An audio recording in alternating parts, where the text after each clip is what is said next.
Thanks for checking out Scotty's Hobbies. Today I was making a quick video on explaining the heater core connections and how to replace them on a Chevy Tahoe.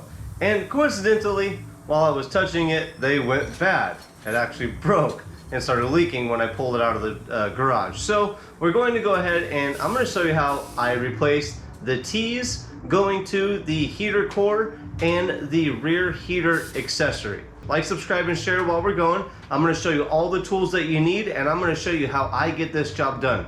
It's going to take about an hour to get this job done, so stay tuned. Look for links in the description for the parts if you need them, and the tools as well. Let's get going on this Chevy Tahoe. This will be the same for the 2000 to 2000 year model. There will be a couple of little variations, and I'll try to explain that along the way.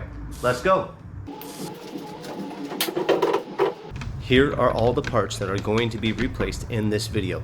You have both T's, both nipples connecting to the T, and new hose clamps for both hose. To make sure that the vehicle is cool enough to open the cooling system, grab the heater hose right here on top and make sure you have no pressure. If you have pressure right here, do not open the cooling system. This one looks good. I already have my engine cover off.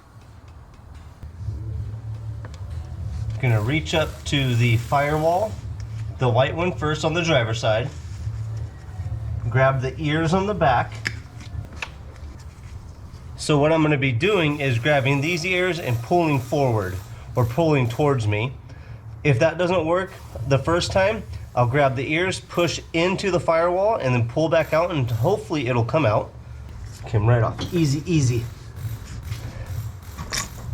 Ooh, a little bit of pressure in there. You can see coolant draining out. I like to use a flathead screwdriver or something to break the little lock on the nipple. The piece that the clip locks onto, I like to break that off, and it'll make it much easier to remove this hose and the lower hose going, or the lower pipe going to the accessory heater in the back. So break those tabs off and just pull it off.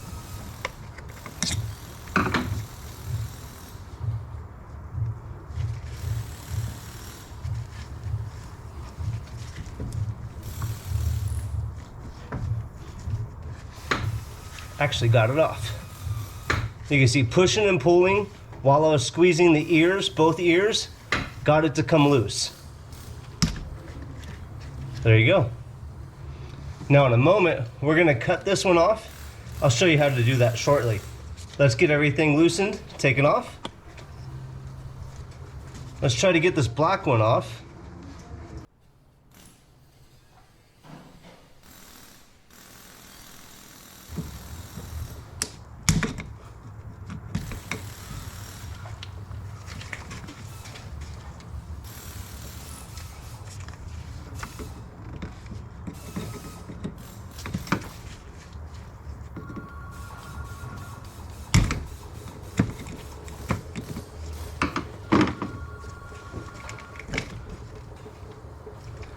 This is going to get replaced anyways, so you see how I broke those ears?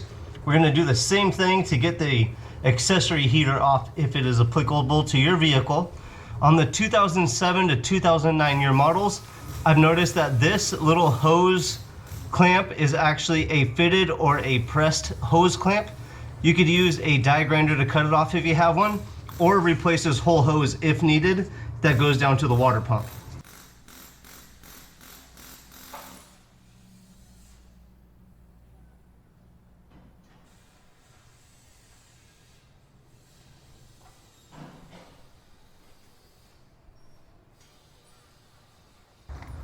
Actually, we're going to take this one off first.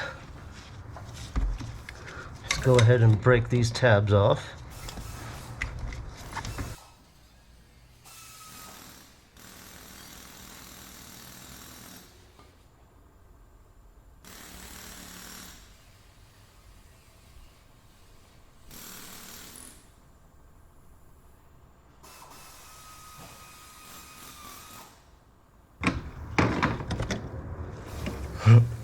Easy as that.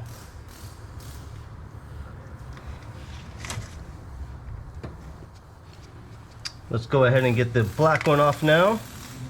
Reach around the back, Same thing on the black one. Here's the new one. You're gonna squeeze the ears, push in, and then pull out.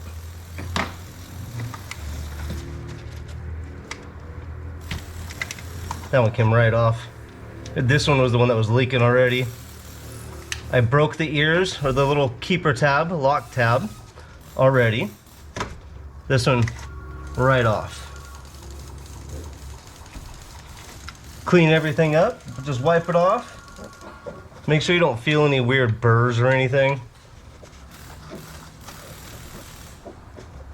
This one feels nice and good. Petroleum jelly, just a little bit, not much at all. And what you're gonna do, just lube them up a little bit. So like on all the ends, just put a little bit on the tip so it'll slide right in.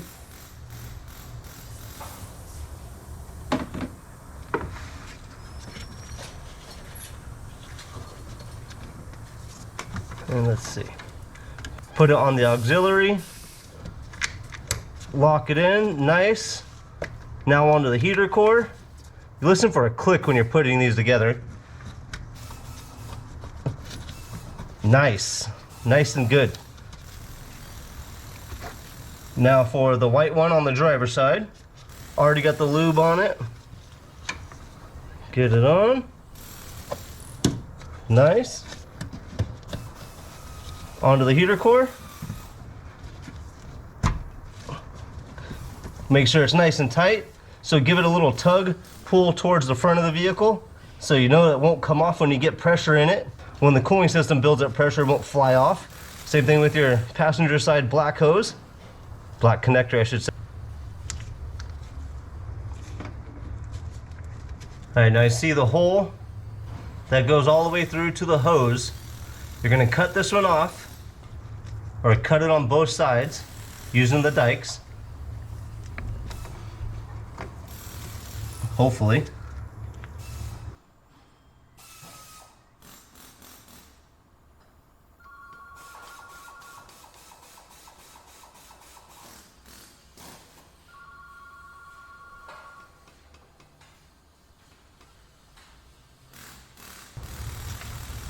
Right off.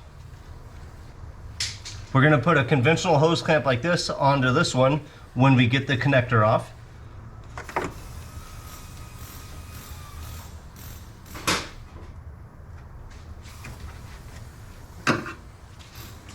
Flathead screwdriver might help you out to do this, to get the hose off of the connection. Stuff it in between here. Be super careful, don't stab yourself. Or if you have a hose picker, it's like a nose picker, but a hose picker. Again, don't stab yourself.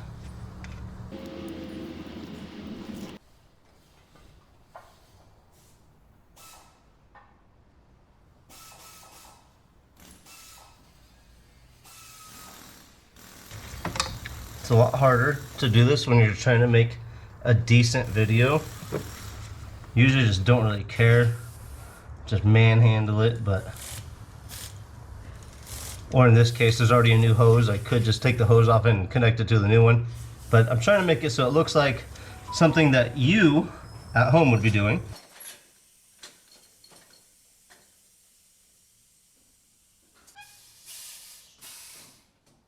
There you go. Now, if any of this connection breaks, say this part is broke inside this hose, you must get it all out. If you do not, it's gonna clog the cooling system, give you way more problems. Your auxiliary heater probably will not work. Like I said, just a ton more problems. So make sure you get all the plastic pieces out of this or you're gonna screw yourself. New connector into your hose. I should say new nipple.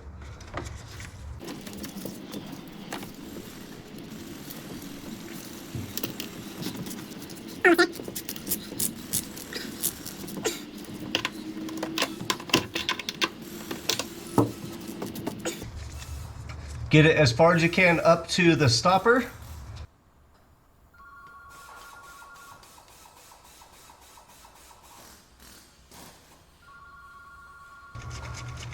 You don't want to go too tight on your hose clamp. German torque specs, good and tight. That's it. Pair of pliers. These are cheap ones you could get at like probably the dollar store, honestly. Pull your hose clamp back just a little bit to get your nipple off. Let's see. Voila! That one came off really easy. Now you could reuse this hose clamp if you needed to or wanted to. I would recommend that you replace it. Nice. Got your new nipple. A little bit of lube if you need it. Your petroleum jelly again.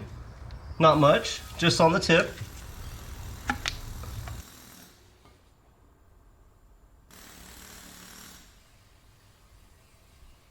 If they only have 2 black nipples in stock, this black nipple will fit on the white nipple, and you could push the larger hose over these larger pieces of the nipple, and this one will work just fine on the white one if need be.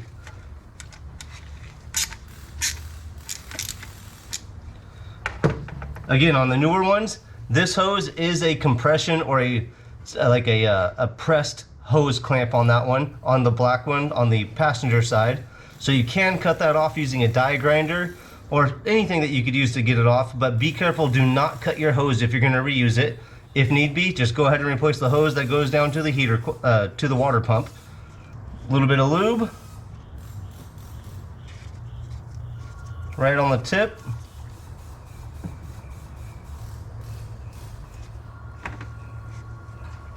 That one's ready to go on. Oh, see how I pulled it off, and it would have came off if I didn't double check that. Nice, nice and firm, nice tight squeeze, or nice tight connection, nice tight squeeze. Perfect. This thing is all set already. The tools that I used: dikes, hose pick, flathead screwdriver, 5/16 little socket driver, nut driver I believe it would be called, and a pair of cheap pliers. Easy stuff to get this job done.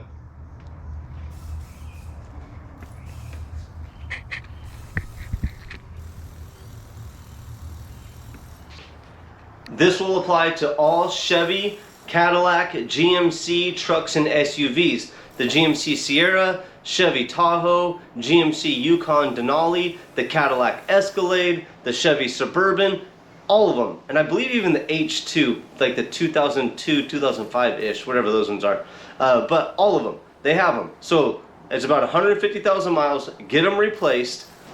Now if this helped you out, make sure you like, subscribe, and share. If you have any questions, go ahead and comment below, or you can text me at 925-418-5096. Might take a couple days to get back to you, but if you have any questions, feel free to ask. Good luck on your DIY project, and I will see you on the next, hopefully helpful video. Thanks for checking out Scotty's Hobbies.